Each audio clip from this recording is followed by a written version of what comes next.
Welcome back to Andy and Anna Talks, where we unpack the deepest questions of our modern minds. Yeah, great to be back. Today, we're decoding the brain's pleasure system, Hmm. exposing the attention economy, and hopefully giving you a bit of a hard reset. It's a big topic. It really is. We're calling this one, Dopamine is Destroying Your Life, and You Don't Even Know It. A little dramatic, maybe, but there's truth to it. Definitely. Yeah. And let's be honest, if you're even glancing at your phone right now while listening, this is probably for you. Absolutely. Because, in that very moment, just looking at your screen, your brain is likely anticipating some kind of potential reward. It's Yeah. this incredibly powerful system, and understanding how it works, especially how it's being, used all around us, is just so important now. Okay, so let's dive in.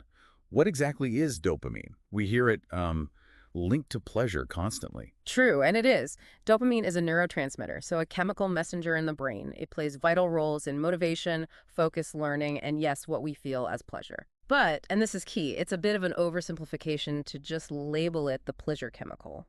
It's more nuanced than that. So it's not like a direct hit of pure happiness juice or something. No, not exactly.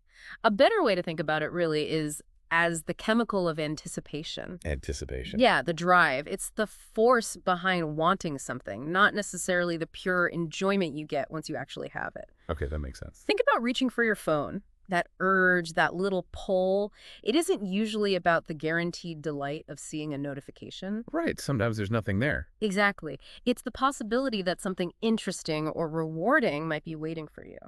That's the dopamine kicking in. Ah, okay. It's the buildup, the chase. One of the sources we looked at used gambling as an example. Yes, that's a perfect analogy. Pulling a slot machine lever, Right, right. the big dopamine spike isn't necessarily from winning. Especially if you don't win often. Right. It's the excitement, the possibility of hitting the jackpot, that rush. That's dopamine. And we see that now, just scrolling endlessly. Totally. Scrolling through TikTok or Instagram, it isn't always about the amazing video you're watching right now, but the hope, the anticipation that the next one will be even funnier or cooler or more engaging. So this system wasn't originally designed to get us hooked on cat videos then? No, definitely not. Originally, dopamine evolved to motivate us towards things essential for survival. Like what? Well, seeking food, obviously. Finding a mate, building social bonds for safety and reproduction, staying safe from threats. It was fundamental, pushing us towards actions critical for, staying alive and passing on our genes. But now, Yeah, wow, it feels like that whole system has been rerouted or maybe hijacked. that's a good way to put it. Hijack. Instead of pushing us towards finding berries, it's nudging us towards likes, swipes, binge watching. I think one source even mentioned glow-in-the-dark fidget spinners. Yes, exactly. Our modern world has basically figured out how to tap into this ancient survival system in completely new ways. The triggers are just, Completely different and everywhere. So instead of the deep satisfaction of, say, finding a reliable food source, we get these little hits from social media validation or the quick connection of a dating app swipe or just finishing another episode automatically. we're buying that fidget spinner. Or buying the fidget spinner. Yeah. None of these are maybe terrible in isolation, but the sheer volume and the constant availability of these quick dopamine hits, that's where the challenge really lies. It really is almost dizzying when you think about it all day. Can you walk us through how that dopamine loop might play out in a typical morning? Sure. So you wake up, first thing, maybe even before your feet hit the floor, you grab your phone. Guilty. Right. So that first scroll through email, social media, boom, potential dopamine release. A notification pops up, a like, another little hit. Then maybe you grab coffee. Caffeine itself can stimulate dopamine. You check a news app, see an interesting headline, maybe a stock alert. Yeah. More dopamine, more anticipation. Okay, I see the pattern. And the result. By, say, 10 a.m., after this nonstop stream of little dopamine triggers, a lot of people find their brain feels kind of fried, focus is shot, motivation is low, maybe just a general mental fatigue sets in. That sounds depressingly familiar. It's like we burn through our mental fuel chasing tiny rewards. Oh, And didn't one of the sources mention research from Stanford about this? yeah, there's some interesting work, including out of Stanford, suggesting that this kind of constant exposure to easy dopamine triggers can actually decrease our brain's baseline sensitivity to dopamine. Training. Meaning, essentially, you start needing bigger and bigger hits or more frequent stimulation to get the same feeling of reward or satisfaction. Oh. And that creates a cycle that can really contribute to feelings of burnout, anxiety, and just that general sense of, about things you used to enjoy. So what's actually going on inside our heads, chemically speaking, when this happens? Can you give us the quick brain science version? Sure, the simplified version. It often starts in a part of the brain called the ventral tegmental area, the VTA.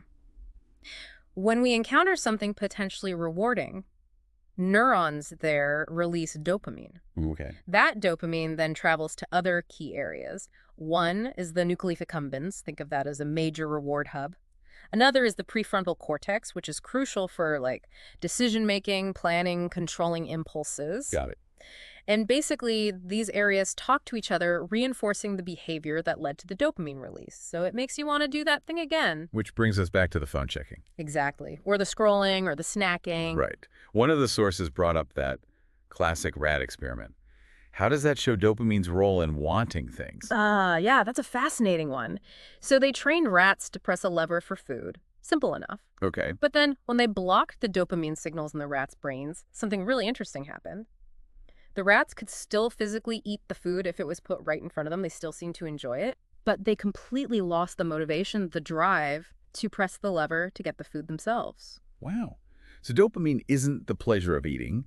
It's the get up and go get the food chemical. Precisely. It really highlights that dopamine's main job here is the wanting, the seeking, the motivation that pushes us towards the reward, not necessarily the reward itself. That could explain why sometimes, maybe if we're feeling burnt out, things we used to love, gaming, reading, drawing, just don't seem appealing anymore. Exactly. If your dopamine system is kind of desensitized from all the constant low-level hits, it might struggle to generate the motivation for activities that require more effort, even if they used to be really rewarding. This paints a pretty concerning picture. It almost feels like our own brain chemistry is being, well, manipulated. Yeah. And the sources definitely suggest that a lot of the apps and platforms we use are intentionally designed to do just that.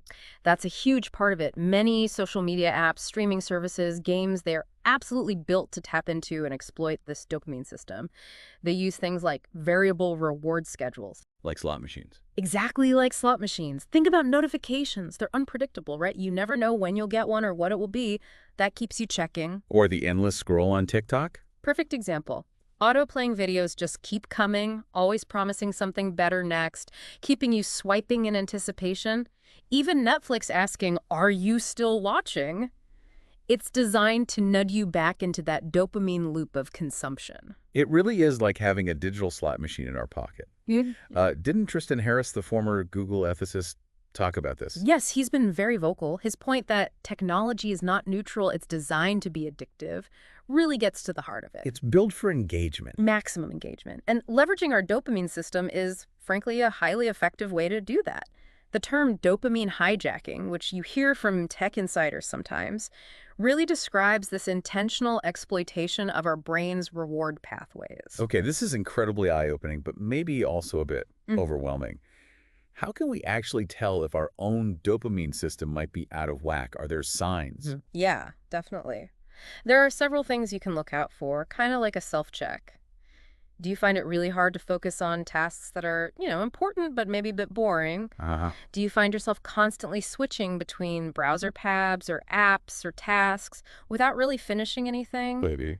What about feeling unable to just sit still for a few minutes without needing to check your phone, or feeling kind of drained or anxious after spending time online, even if you meant to relax? Yeah, that happens. And maybe a big one is binging, just scrolling or watching stuff endlessly, even when you're not actually enjoying it anymore. You just can't seem to stop. Okay, hitting a bit close to home here. Well, the important thing is these aren't necessarily signs of laziness or lack of willpower.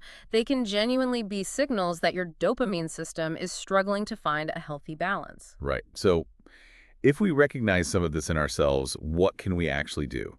The good news is the sources offer some real solutions. Let's start with the dopamine detox or boredom boot camp. Sounds kind of intense. It can sound intense, yeah. But the core idea is actually pretty simple. It's about intentionally cutting out all the artificial high dopamine stimulation for a set period, Could be just a few hours, could be a whole day. What kind of stuff do you cut out? Basically the usual suspects. Phone, social media, YouTube, maybe sugary foods, even constant background music. The goal is to create space to just be alone with your own thoughts. Just sit there. Well, yeah, or maybe go for a walk in nature, or just sit with a notebook. It will likely feel uncomfortable at first. Your brain will be craving those usual hits. Not bad. But that period of lower stimulation allows your brain to kind of recalibrate. People Yeah. often report finding more joy in simple things afterwards, feeling clearer mentally, thoughts flowing better. It's a reset. Okay, boredom boot camp.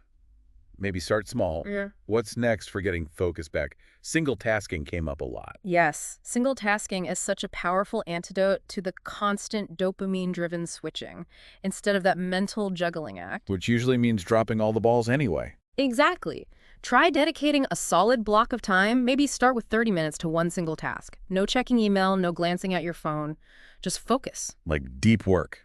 Precisely. It's like mental weightlifting. It might feel harder initially than just scrolling, but the focus itself and the sense of accomplishment from actually completing something generates a much more sustainable and satisfying kind of dopamine reward. It builds mental muscle. I like that. Ditch the mental circus. Ah. Okay, what about our craving for instant gratification? The sources mentioned delaying it. Yeah, that's another great strategy. It's about consciously practicing patience. So Yeah. when you feel that urge, check social media, grab that sugary snack, click on that next video. Just try to intentionally wait. Oh, long? Doesn't have to be long, even just 5, 10, 15 minutes. Just pause before you indulge. Doing that consistently helps retrain your brain not to expect instant rewards for everything. It builds like dopamine tolerance, weakening the pull of those impulses. Makes sense. Train the patience muscle, too. And then there were the more physical approaches. Yeah. Exercise and cold showers. Seriously. Yes.